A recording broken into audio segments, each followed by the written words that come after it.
Double kill. Triple kill. Your applause.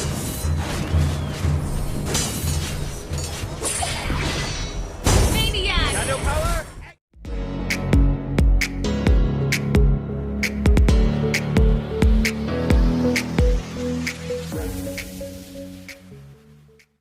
Ano nga ba yung mas importanteng bagay kay Lancelot maliban sa dash? Sa Mobile Legends Guide na to, pag-uusapan natin lahat ng dapat mong malaman kapag gagamit ka ng Lancelot. Kasama na rin yung mga tama at maling desisyon na ginawa ko sa laro na to. Sa mga gusto sumali sa ating giveaway, hit nyo lang yung like, share at subscribe. Tapos i-comment nyo yung ID number nyo tsaka in-game name. Tapos skin or hero na worth 500 diamonds. At ang pinaka-importante, dapat matapos nyo yung bawat video. Bubunot ako ng 4 na mananalo at i-announce ko yun every first week of the month. Kaya kung hindi ka pa nakasubscribe, hit mo na yung subscribe pati yung notification bell. Okay, let's go! Sa laro na to, ito yung emblem na gamit ko. Assassin emblem, tapos movement speed, physical pen, tsaka killing spree. Dahil sa madalas mag-tower dive si Lancelot, kaya maganda sa kanya yung killing spree. At pagdating naman sa laro na to, funnel Lancelot yung gagawin natin. At kung hindi mo pa alam yung funnel rotation, pwede mo panuorin sa funnel rotation guide na ginawa ko. At pagdating naman kay Lancelot, ang unang kailangan mo malaman sa kanya is yung second skill. Kung mapapansin mo dito, merong 3 triangle yung second skill ni Lancelot. At bawat triangle na yan, may kanya-kanyang damage. Kapag nakatapak sa isang triangle yung kalaban, merong isang damage na matatanggap. At kapag nakapwesto sa 2 triangle yung kalaban, 2 rin yung damage na matatanggap. At kung nakatapak sa 3 triangle, 3 damage yung matatanggap. At para mas maintindihan pa natin lalo, kapag nasa gilid yung kalaban, ibig sabihin isang slash lang yung madadamage sa kanila. At kapag sa gitna ng 2 triangle, 2 yung magiging damage. At kapag nasa pinakagitna, tsaka lang nila matatanggap yung 3 damage. Kaya ibig sabihin hanggat maaari dapat sa gitna nyo mapatama lagi yung second skill para mas maging malaki yung damage. Pero maliban doon, kailangan nyo rin tandaan mas humihina yung damage nun kapag mas marami yung target na tinatamaan. Makikita nyo sa clip na to, mas malaki yung magiging damage kapag isa lang yung target na tinamaan ng second skill.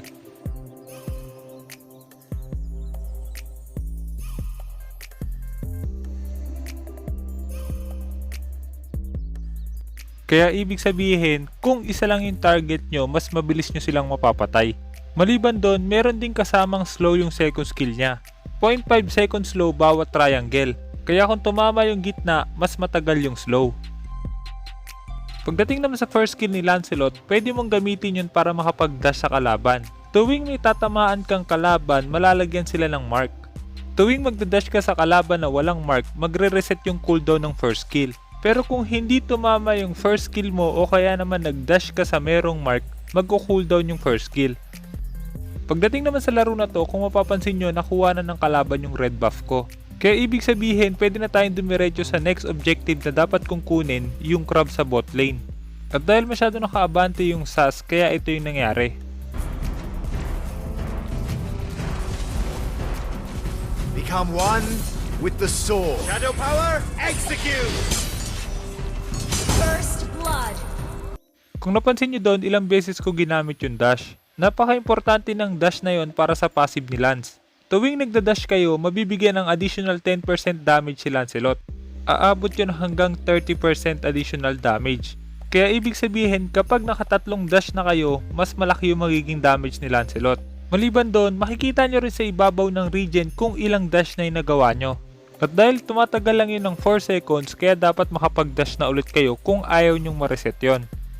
At pagdating naman sa ultimate ni Lancelot, isa pang dash yon. Kaya ibig sabihin, mabibigyan din siya ng isang stack sa passive. Maliban doon, hindi ka tatabla ng skill pag nag-dash ka, tapos malaki yung damage kapag tumama yun sa kalaban. Pagdating naman sa combo ni Lancelot, importante na makalapit muna kayo sa target nyo.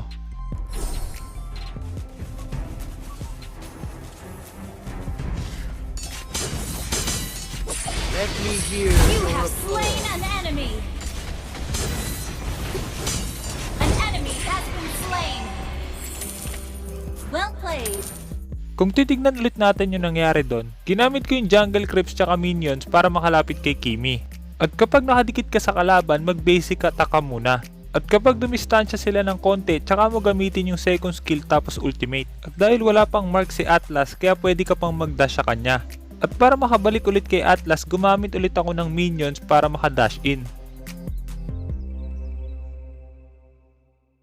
Kailangan nyo tandaan, hanggat maaari wag nyong ipapa-cooldown yung first skill nyo. Kung meron pang mga target na walang mark, mas maganda na dun muna kayo mag-dash. Ngayon, mapapansin nyo sa laro na to, open na ulit yung red buff ng kalaban. At dahil lamang kami, ibig sabihin, pwede kami mag-invade. Maliban doon, isa si Lancelot sa pinakamalakas na early game heroes. Pero hanggat maaari, dapat lagi kang may kasama kapag nag-i-invade o kaya gumagang kayo. Beautiful, Odette. Ngayon, pa-fast forward muna natin sa mga boring na parts. Attack the turtle. Taste this. An ally has been slain. Attack Feel the my turtle. sword.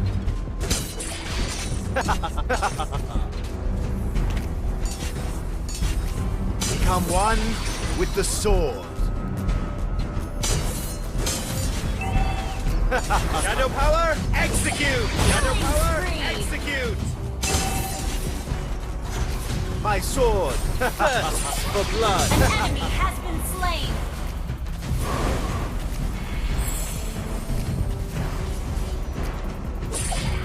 Feel my sword.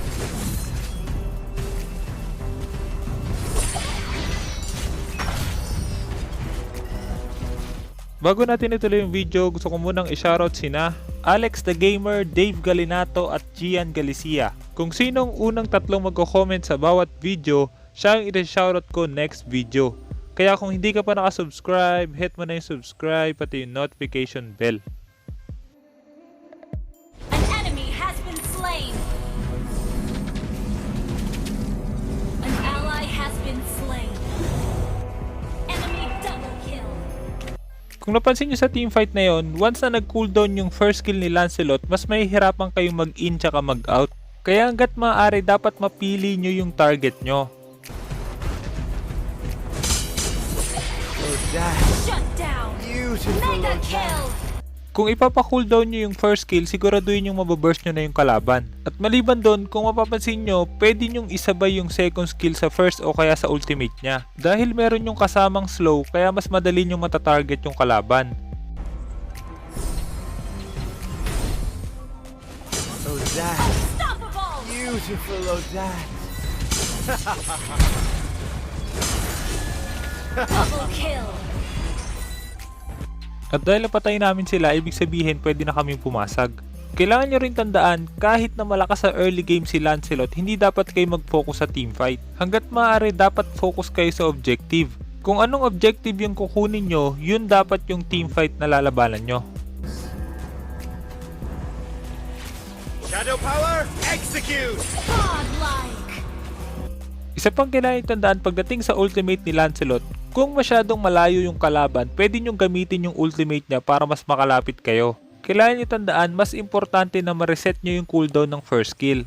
Huwag nyong basta hayaan na mag-cooldown agad yung first skill nyo, lalo na kung simula pa lang ng teamfight. Hindi ganun kadaling itutok yung first skill ni Lancelot, kaya importante na mapatama nyo talaga sa kalaban yon. Huwag nyong piliting maging mabilis sa pagpindot ng first skill niya. Mas importante na matutok nyo ng tama yon. Launch attack. Legendary. Pagdating naman sa item build, ito yung item build na tingin kong bagay kay Lancelot. Dahil sa lumalaki yung damage niya tuwing nagdadash ka, tapos pag nakadikit ka sa kalaban, kailangan mo mag basic attack, kaya maganda agad yung Heptasis. At para naman sa additional damage at burst, maganda yung Blade of Despair tsaka Endless Battle. At pagdating naman sa huling item, pwede mong palitan yun depende sa sitwasyon. Turtle resurrecting. Attack the turtle. Kung mapapansin nyo dito, pa-open na yung turtle. Pero dahil malapit yung kalaban, kaya hindi namin basta-basta pwedeng kunin yon. Pero nung nakita kong na zone out ni Kufra yung kalaban, kaya pwede ko nang kunin agad yung turtle.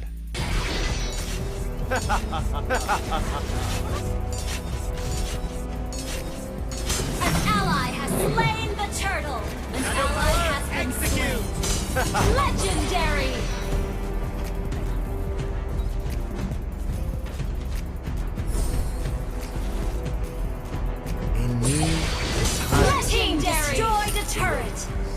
Isa pang kailangang tandaan kapag gumagamit kayo ng Lancelot, dapat lagi nyong unahin yung damage dealer tsaka yung mga malalambot na hero ng kalaban.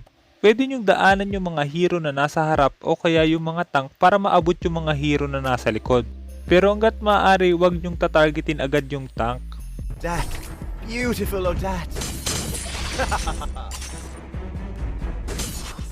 Become one with the sword. An enemy has been slain. An ally has been slain. Double kill. Kung napansin nyo doon, dahil hindi nag-cooldown yung first skill ko, kaya hindi ko na na-burst yung SAS. Kung nag-cooldown yung first skill ko, kahit hindi na tumama yung ultimate, pwede pa ako maka-dash in sa SAS, tapos basic attack, tapos dash out. Legendary. Double kill.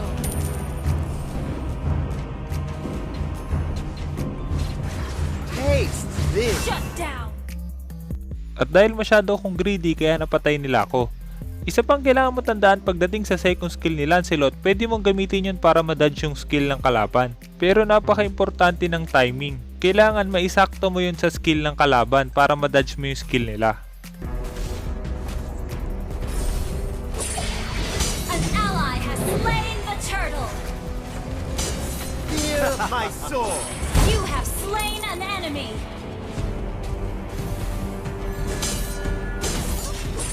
Odat. Double Beautiful, kill. Odat.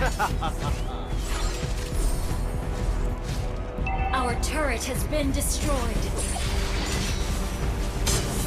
An ally has been slain.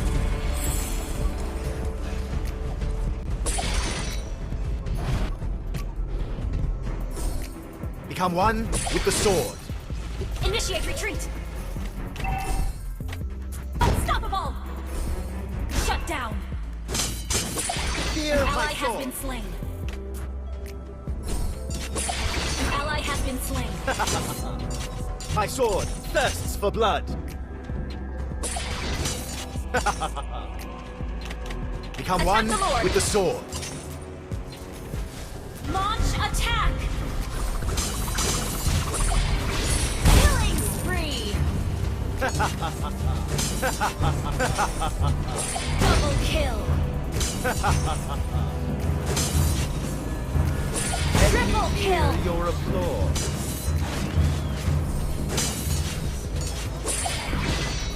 Maniac. Shadow power, execute. Damage. Well played.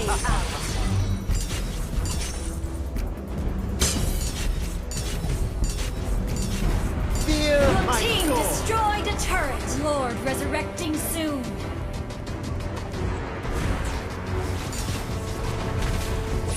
An enemy has been slain.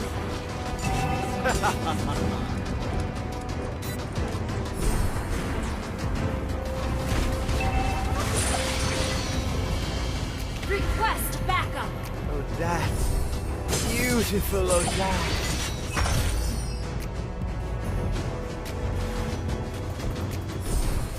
Your team destroyed a turret.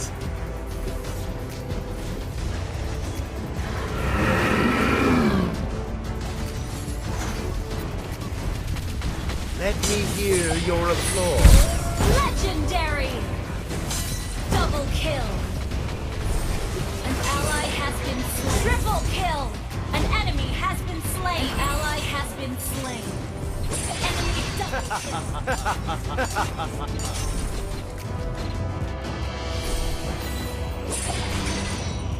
Taste this.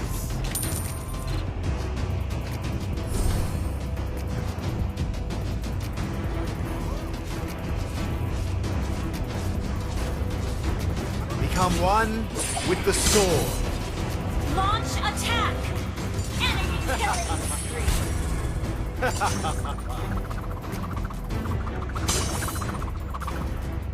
Let me hear your applause. Attack the Lord.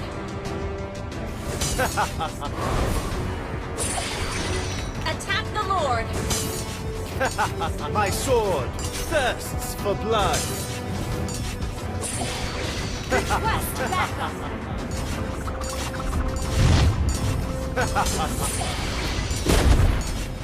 Become one with the sword.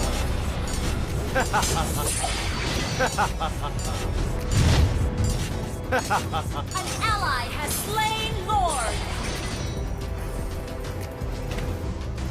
Push first. Our turret has been destroyed. Let me hear your applause. Our turret is under attack. Our turret has been destroyed. Odette. Beautiful Odette. Request backup. An enemy has been slain. Launch attack. Launch attack. In me, the tiger sniffs the rose.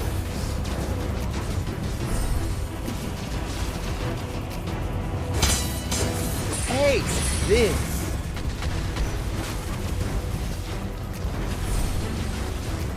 Enemy rampage. Become one with the sword.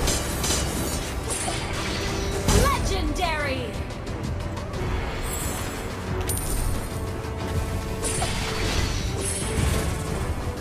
Fear my sword. Legendary. An ally has been slain. Double kill. You destroyed a turret. My sword thirsts for blood. Shut down. Shadow power, execute! Sana marami ka natutunan sa guide na to, at kung meron kang guide na gusto mo ipagawa, i-comment mo lang sa baba, susubukan kong gumawa ng guide tungkol doon.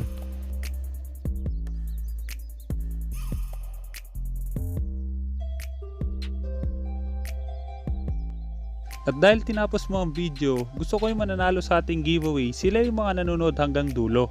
Para malaman ko kung tinapos mo talaga, kailangan mahanap mo yung keyword. I-comment mo yung keyword kasama ng ID number, in-game name at skin na gusto mo. Mas maraming keyword, mas malaki yung chance na manalo. Kaya kung hindi ka pa nakasubscribe, hit mo na yung subscribe pati yung notification bell. Basta lagi mo lang tatandaan, kung gusto mo mag-improve, just master the basics. I'm out.